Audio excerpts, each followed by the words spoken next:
ฝนจากฟ้าแต่น้ำตาข้าหลั่งจากใจเกิดเหตุอุทกภัยเหตุใดแขวงอัตตปือเขื่อนน้ำเส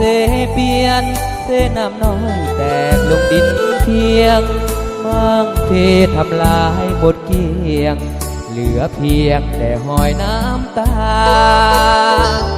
เสียงดังสนั่นขาดการติดต่อสื่อสารห้องให้เอื้อนหาลูกหลานบอดกันการแล้วนอนละนี่เหมือนดังที่ให้ปีศาจสถิตเข้าสิงเพื่อนการจมหายหมดสิ้นพี่น้องลุงป้าสูญหายให้นา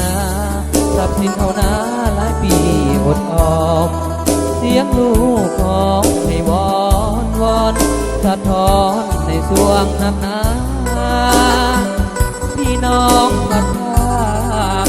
ลูกน้อยห่างอกมารดาน้ำท่วมจมมิดหลังคาไหลมาจมใต้บาดาลน้ำใจจากป่าสาวป่าซาทั่วแคว้นแดนไกลคนลาวบ่อและน้ำใจ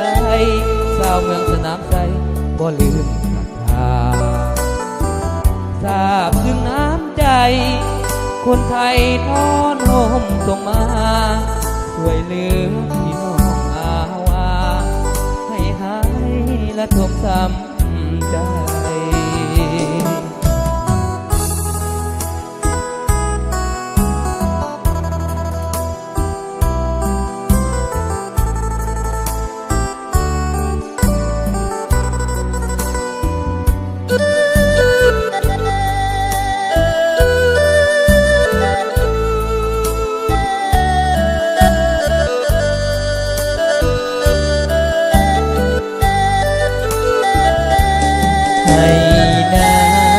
ทรัพย์สินเท่านั้นที่อดออม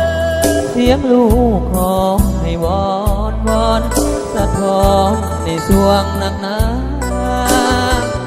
พี่น้องพัดภา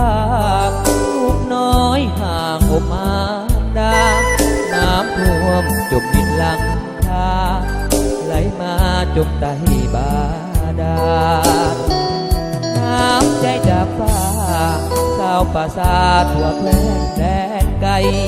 คนลาวบ่อและน้ำใจสาวเมืองสนามไซบ่ลืมศรัทธา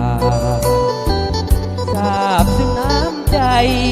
คนไทยทอนห่มส่งมาช่วยเหลือ